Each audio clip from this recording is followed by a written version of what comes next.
તમે જોઈ રહ્યા છો શ્લોક દર્પણ ન્યૂઝ।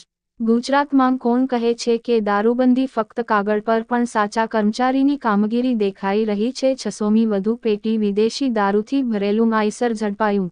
બોટાદના ઢસા ગામે એસએમસીએ ચાલકની કરી અટકાયત। બોટાદ જિલ્લાના ગઢડા તાલુકાના ઢસા ગામે વિદેશી દારૂ ભરેલ આઈસર ટ્રક એસએમસીએ ઝડપી પાડ્યું હતું। ઢસા ગામના ભાવનગર રોડ પરથી લાખો રૂપિયાનો વિદેશી દારૂ ભરેલી આઈસર ટ્રકને ઝડપી લીધું હતું।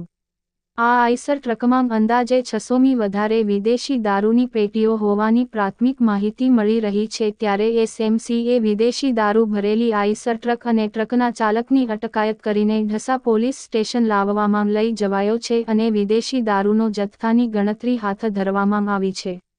ત્યારે આ વિદેશી દારૂનો જથ્થો ભરેલ ટ્રક ક્યાંથી આવ્યો હતો તેમજ કોને ત્યાં દારૂનો જથ્થો ઉતારવાનો હતો તે દિશામાં પોલીસે તપાસ હાથ ધરી છે।